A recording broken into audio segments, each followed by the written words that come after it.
حدیث میں ہے کہ الخیر و کثیر، کہ خیر بہت ہے اللہ کی طرف سے، خیر بہت، وقلیل فاعلہ، اور اسے کرنے والے یہ تھوڑے۔ اس لیے ہمارے دلوں کو گویا ایک طریقے سے اپیل اور ترغیب کی گئی ہے کہ ان تھوڑوں میں سے بنو، تھوڑوں میں سے بنو تاکہ خیر کماؤ۔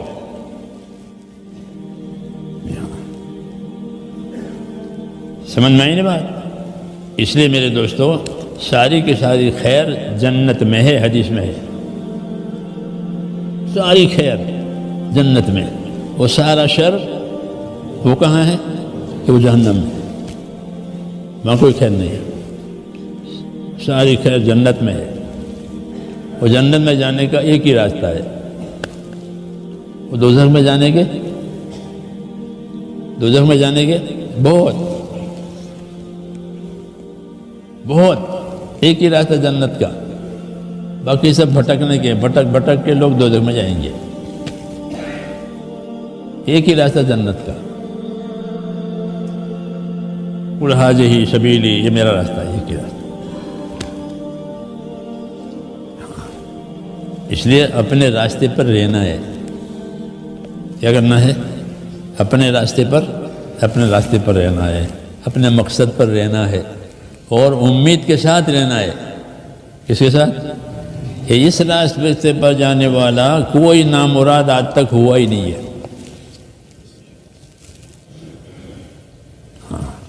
دنیا میں بہت طوفان آئے، بہت حالات آئے، آئے ہوں گے، لیکن اس راستے کا کوئی آدمی نامراد نہیں ہوا۔ یہ پکا راستہ ہے، یہ سچا راستہ ہے۔ اس لیے میرے بھائیوں اس کی دعوت ہے، اس کی اہمیت ہے کہ امیدوار رہو اللہ تعالیٰ سے، اور اللہ کی بشارتیں سنو۔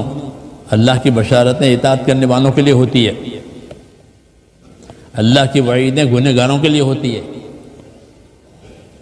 تاکہ وہ گناہ میں سے نکلے، اور اللہ کی بشارتیں اطاعت کرنے والوں کے لیے ہوتی ہے تاکہ وہ آگے بڑھے، آگے بڑھے۔ بشارتیں اس لیے ہوتی ہیں آگے بڑھے، آگے بڑھو، آگے یہ ہے، آگے یہ ہے، آگے یہ ہے، ترقی کریں، اپنی ذمہ داریوں کے پورا کرنے میں ترقی کریں۔ جی ہاں، تو اس میں بشارت دیتے تھے کہ مجھے جنت میں ابو بکر کا گھر دکھایا گیا، مجھے جنت میں عمر کا گھر دکھایا گیا۔ پڑھا نا حدیثوں میں کہ میں نے جنت دیکھی، کہ کس کی؟ کہ ابو بکر کی، کہ کس کی؟ عمر کی، یہ کہہ رہے ہیں کہ فلانے کی، یہ فلانے کی۔ یہ بشارتیں ہیں کہ بلال میں نے تمہیں آگے آگے دیکھا، آگے آگے جا رہے ہیں، جنت میں آگے آگے جا رہے ہیں۔ یہ بشارتیں ہیں، بلال کو نہیں معلوم، آپ کو معلوم ہے،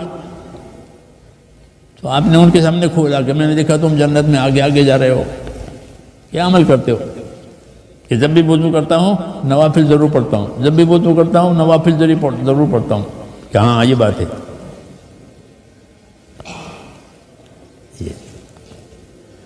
یہ سب باتیں ہیں، سمجھے نہیں؟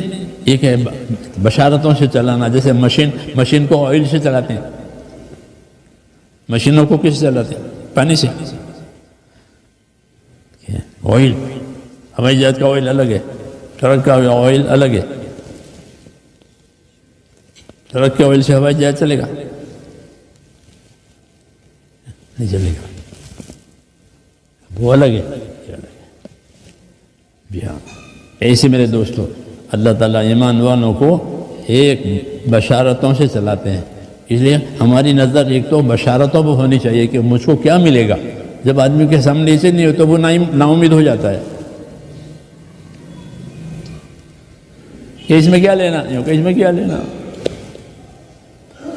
تو نا امیدی جو ہے وہ جہالت کی وجہ سے ہوئی ہے.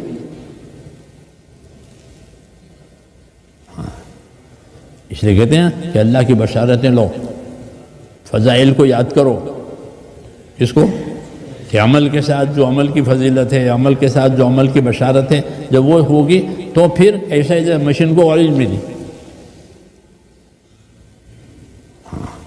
کہ مجھ کو اللہ یہ دینے والے ہیں، تو وہ کیوں پیچھے رہے گا؟ وہ کیوں پیچھے رہے گا کہ مجھ کو تو اللہ یہ دینے والے ہیں. زندگی بے بندگی شرمندگی، زندگی بابندگی خورشندگی. زندگی بے بندگی شرمندگی، یہ کچھ نہیں کیا، کھایا پیا اور مر گیا،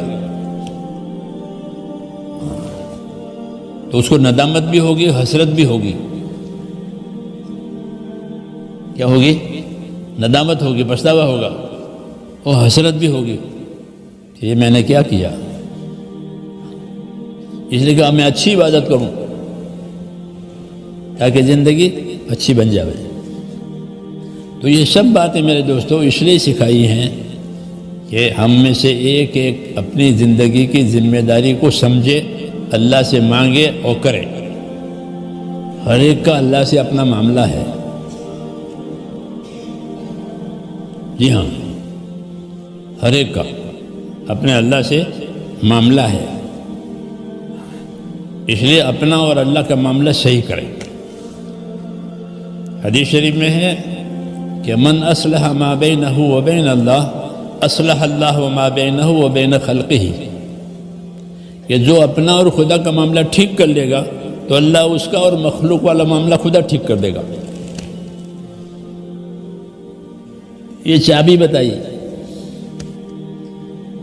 مشکلات کے حل کرنے کی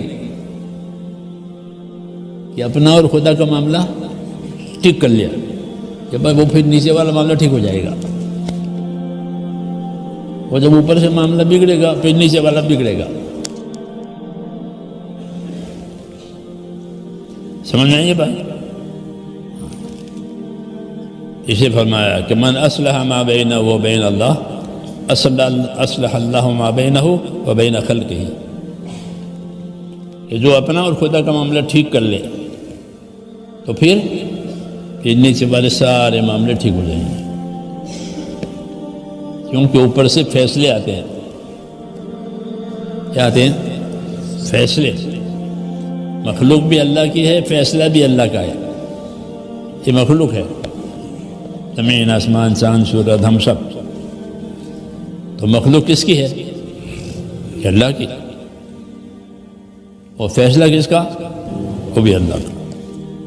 کوئی دوسرا اللہ نہیں ہے، کوئی دوسرا خالق نہیں ہے، کوئی دوسرا اختیار والا نہیں ہے. اللہ حاکم ہے، اللہ کے سارے اختیارات ہیں. اس لیے اپنے مخلوق میں اسی کے فیصلے چلیں گے. اس لیے کہا الا لہ الخلق والامر. خوب یاد رکھو، مخلوق بھی اللہ کی، فیصلہ بھی اللہ کا. اس لیے کہا کہ جب اللہ تعالیٰ سے معاملہ سے ہو جائے گا پھر فیصلے صحیح آئیں گے. فیصلے اوپر سے آتے ہیں، فیصلے اوپر سے آتے ہیں یا نیچے سے ظاہر ہوتے ہیں. پنہ اثر اوپر سے آتے ہیں، جیسے روزی اوپر سے آتی ہے لیکن ظاہر زمین سے ظاہر ہوتی ہے، تجارت سے ظاہر ہوتی ہے. مزدوری میں یہ ملا، تجارت میں ملا، زمین میں یہ ملا. تو ظاہر یہاں سے ہوتی ہے، آتی ہے اوپر سے. وفی السماء رزقکم وما توعدون، آسمان میں تمہاری روزی ہے. یوں کہا کیا آسمان میں کیا ہے؟ تو کیا ہے؟ آسمان میں گیہوں کا اسٹاک ہے، ساونوں کا اسٹاک ہے. کہ آسمان میں روزی کے فیصلے ہیں. آسمان میں روزی کے فیصلے ہیں. جس کو چاہیں گے زیادہ دیں گے، جس کو کم دیں گے. آسمان میں زندگیوں کے فیصلے ہیں. اس کی زندگی لمبی ہو گئی، اس کی زندگی مختصر ہو گئی. تو اپنی مخلوق اللہ کی ہے اور فیصلہ بھی اللہ کا چلے گا، اور کسی کا نہیں چلے گا. یہ باتیں سمجھائیے. اس لیے کہا کہ تمہارا تعلق اللہ تعالیٰ سے صحیح ہو جاوے. کیا ہو جاوے؟ اللہ سے اپنا تعلق صحیح کر لیا کہ باقی سارے مسئلے اللہ صحیح کرے گا. من اصلح ما بینہ و بین اللہ اصلح اللہ ما بینہ و بین خلقہ. یہ ہے. تو اللہ سے معاملہ صحیح کرنا یہ تبلیغ، اصل اللہ سے معاملہ صحیح کرنا یہ دین. یہی دین ہے، یہی تبلیغ ہے، کوئی نئی بات نہیں کہی جا رہی. جو بات نوح علیہ السلام نے کہی تھی وہی بات محمد صلی اللہ علیہ وسلم نے کہی ہے کہ نوح علیہ السلام بگاڑ کے زمانے میں آئے تھے، حضور صلی اللہ علیہ وسلم بھی بگاڑ کے زمانے میں آئے تھے. جو انہوں نے کہی وہ آپ نے بھی کہی، ایک ہی بات، دوسری بات نہیں ہے. کیوں کہ اللہ سے معاملہ ٹھیک کرنا ہے. کیا کرنا ہے؟ اللہ سے معاملہ ٹھیک کرنا. پھر اس میں یہ بات بھی ہوگی کہ اللہ تعالیٰ سے اپنا معاملہ ٹھیک کرنے میں ناگواریاں آئے گی. جیسے نیا مکان بنانا ہو تو پرانا توڑنا پڑتا ہے، اس کے پیسے دینے پڑیں گے، توڑنے کے بھی پیسے دینے پڑیں گے، اور ملبہ پھینکوانے کے پیسے دینے پڑیں گے. پھر نیا سامان بھی خریدنا پڑے گا. یہ سب یہ کیا بات ہے کہ نیا بن رہا ہے تو اس کو کوئی نقصان نہیں کہتا. کہتا ہے جیسے توڑنے میں اتنا نقصان ہوا، ملبہ پھینکنے میں اتنا نقصان ہوا، کوئی نہیں کہتا. کیونکہ نقصان ایک بہت بڑے مقصد کے لیے ہے، اس لیے یہ نقصان نہیں. اس لیے مسلمان کا نقصان نہیں ہوتا. جبکہ وہ دین کے لیے کوئی کام کر رہا ہو تو اس کا وہ نقصان نہیں ہے. اس کو مذہب کی زبان میں قربانی کہتے ہیں. کیا کہتے ہیں؟ کہ تمہارا نقصان ہوا کہ نہ، تو بھی کیا ہے؟ ہماری قربانی. حضور صلی اللہ علیہ وسلم میں انگلی کٹ گئی بدر احد میں، تو فرمایا کوئی بات نہیں، تو ایک انگلی تو ہے اور اللہ کے راستے میں کٹی ہے، کیا بات ہے؟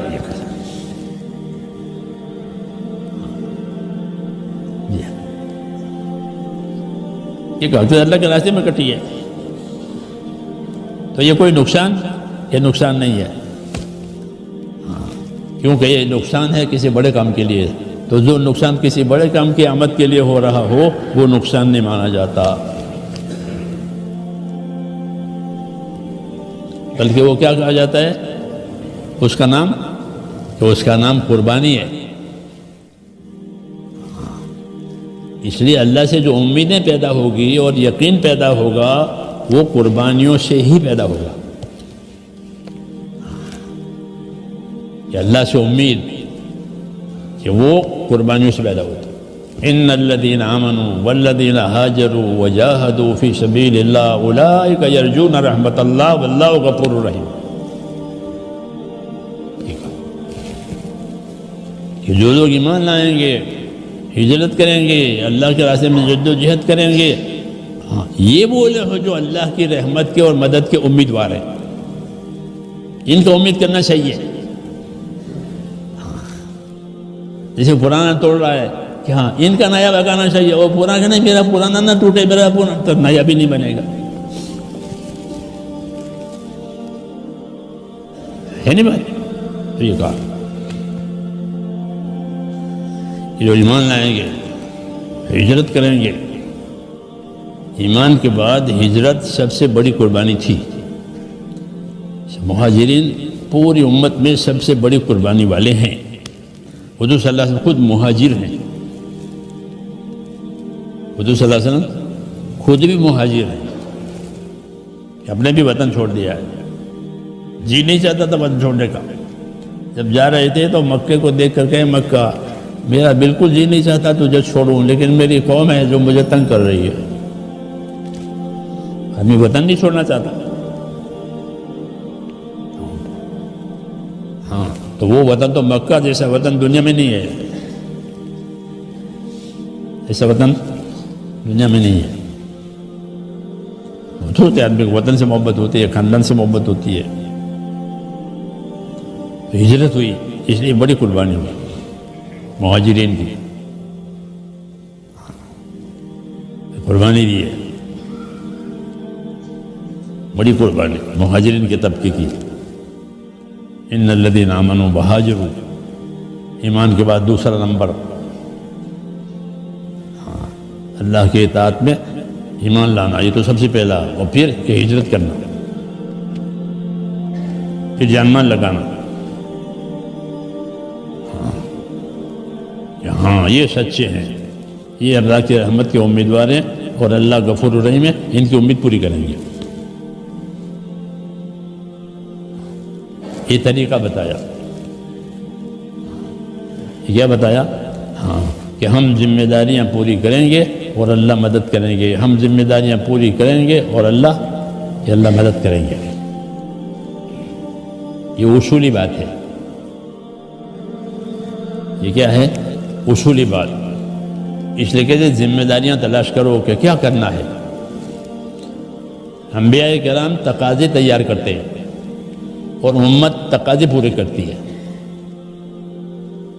یہی طریقہ ہے مسنون، یہ مسنون طریقہ ہے۔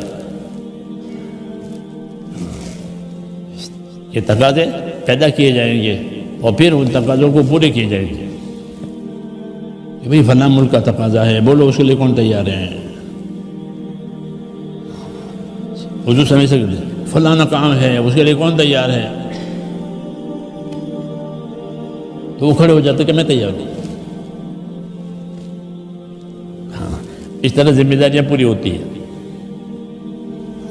ان ذمہ داریاں پورا کرنے میں نقصان بھی ہوتا ہے، جان مال کا نقصان ہوتا ہے، ہاں کیونکہ جنت کا جو نقشہ ہے وہ جنت ناگواریوں پر بنائی گئی ہے۔ کس پر؟ جنت ناگواریوں پر ہے کہ جو جنت میں جانا چاہے تو کس طرح سے جائے کہ ناگواری کے راستے سے جائے،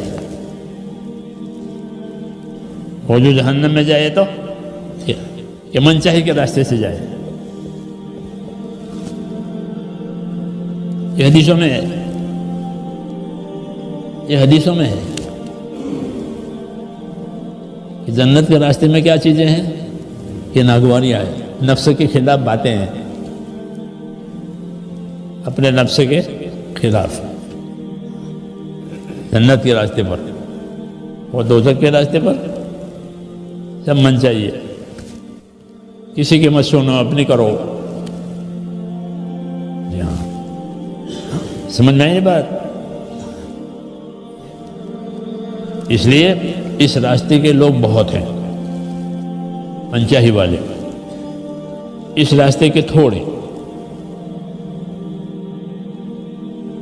اس راستے کے تھوڑے، وَقَلِيلٌ مِّنْ عِبَادِيَ الشَّكُورُ، کہ میرے بندوں میں شکر کرنے والے، کام کی قدر کرنے والے یہ تھوڑے۔